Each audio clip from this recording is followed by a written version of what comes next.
Neste episódio iremos continuar a abordar a atividade de teste, desta vez sob o ponto de vista do professor. Neste episódio em particular, vamos ver como é que são criadas as questões que mais tarde serão incluídas num teste. Portanto, neste episódio não vamos configurar o teste, vamos apenas criar as nossas perguntas. Em cada disciplina Moodle, o professor tem sempre disponível, aqui no bloco das configurações, a base de dados de perguntas. Ao aceder à base de dados de perguntas, o professor vai ter acesso a 4 opções. As perguntas, onde pode criar e gerir as perguntas, as categorias de perguntas, importação e exportação de perguntas. Portanto, importação e exportação para poder passar as suas perguntas para uma outra plataforma Moodle ou para outros colegas. Então, começando pelas categorias. As diferentes perguntas, que neste caso estão aqui à vista, cada pergunta fica associada a uma determinada categoria. Aqui, por defeito, existe logo uma categoria que tem um nome pré-definido, mas nós podemos criar as nossas próprias categorias. Neste caso, para esta disciplina de e-mail, existem várias subcategorias, cada uma é um módulo e, por vezes, ainda existe um terceiro nível de categorias. Então, para criar uma nova categoria, vamos aqui à opção Categorias. Temos aqui uma vista das categorias desta disciplina. Atenção, isto é importante porque estas categorias e estas perguntas funcionam apenas dentro de cada disciplina. Aqui o professor pode editar e mover estas categorias e pode criar uma categoria nova. Portanto, a primeira coisa que faz é escolher a categoria ascendente, o nome da categoria, por exemplo, vamos lhe chamar módulo 6, e alguma informação extra, que não é obrigatório. Então, vamos adicionar a nossa categoria e a nossa categoria surge aqui. Este 0 significa o número de questões que lá estão dentro, portanto, nós conseguimos ver quantas questões é que cada categoria tem. Então, voltando à parte da criação das perguntas. Vamos então novamente às perguntas. E aqui a primeira coisa que devemos fazer é selecionar o nome da categoria onde queremos criar a questão. De qualquer forma, se nos enganássemos, podíamos mover as perguntas de umas categorias para outras. Portanto, nunca há problema. A forma mais fácil é selecionar a categoria e conseguimos ver logo aqui a lista das questões que temos nesta categoria, que neste caso não é nenhuma. Então, carregamos no botão Criar uma nova pergunta, escolhemos qual é que é o tipo de questão que queremos utilizar. Por exemplo, vamos escolher para aqui a escolha múltipla. Seguinte. E agora, aqui vai ser um pouco diferente consoante o tipo de questão. Existem algumas opções que são sempre iguais, independentemente da questão, mas existem outras que são diferentes. Se quiserem obter ajuda sobre este tipo de pergunta em particular, podem usar aqui o ponto de interrogação no ícone amarelo. E também tem a hipótese de ir mais ajuda para ver alguns exemplos na página dos documentos do Moodle. Então, vamos criar aqui o nome da pergunta. O nome da pergunta não é a pergunta em si, é algo que identifica a questão. Por exemplo, imaginem que eu lhe chamava simplesmente Q1.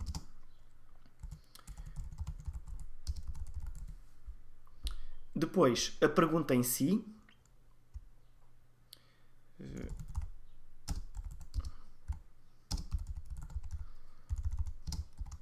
Temos a questão. Depois, a nota pré-definida. Novamente, esta nota é o peso da questão, não é a nota em si. Portanto, aqui nós no Moodle nunca trabalhamos com valores fixos. Depois o próprio Moodle vai calcular o que é que cada pergunta vale consoante o peso que demos. Depois temos aqui o feedback. Na verdade, nós temos vários tipos de feedback. Temos o feedback geral, que é o feedback que é dado após o aluno responder, independentemente de ter certo ou errado. Depois aqui temos algumas questões específicas do tipo de escolha múltipla. Se esta escolha múltipla tem apenas uma resposta ou várias respostas possíveis, portanto, é aqui que nós conseguimos definir isso. Se as opções ficam baralhadas de aluno para aluno, portanto, isto faz com que a linha A de um aluno seja a linha B do outro e por aí adiante. Como é que queremos numerar as opções? com letras, letras maiúsculas, números, numeração romana, por aí adiante. E depois aqui é que vamos definir as nossas respostas.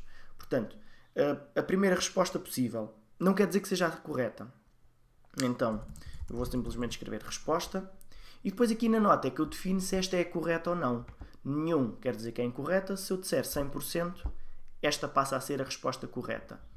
Não se esqueçam que isto depois chega a algumas regras. Se apenas há uma resposta possível, só pode haver uma resposta que valha 100%. Depois temos aqui um feedback específico desta resposta, que é o que vai aparecer ao aluno caso ele responda esta primeira resposta. Também nenhum feedback é obrigatório. E depois começamos aqui a colocar outras respostas. Aqui, as respostas erradas por defeito, pomos nenhuma nota.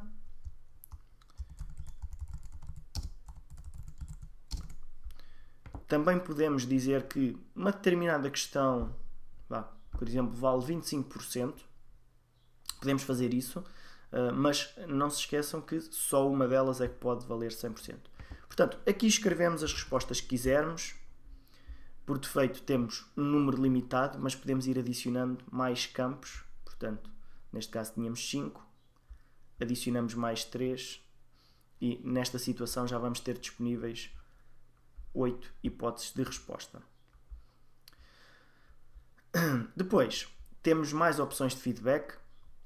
Temos o feedback caso o aluno responda uma resposta correta, o feedback para uma resposta incompleta, portanto, em que a cotação não é total, ou para feedback para resposta incorreta.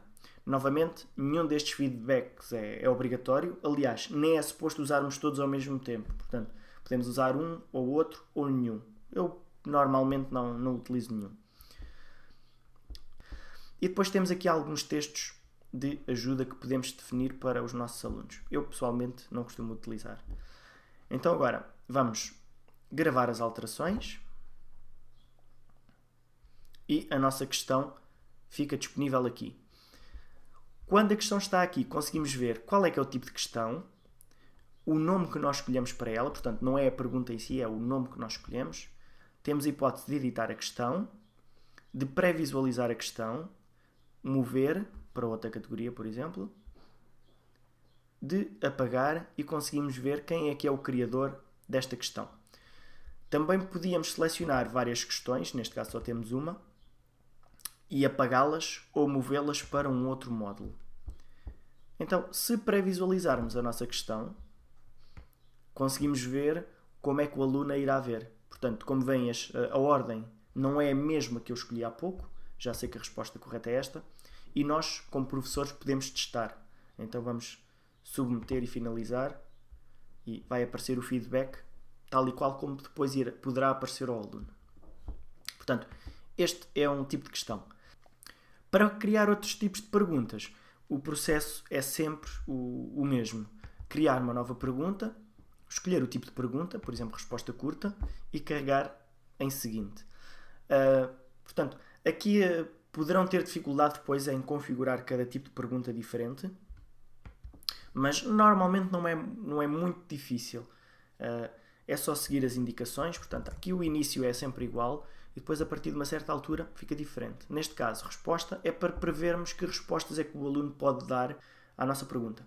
E não esquecer que a resposta curta deve ser utilizada em situações em que a resposta seja mesmo muito previsível. Depois existem alguns truques para a definição das respostas possíveis, mas isso podemos abordar noutra situação. No próximo episódio iremos configurar o nosso teste e utilizar algumas destas questões que já estão previamente criadas.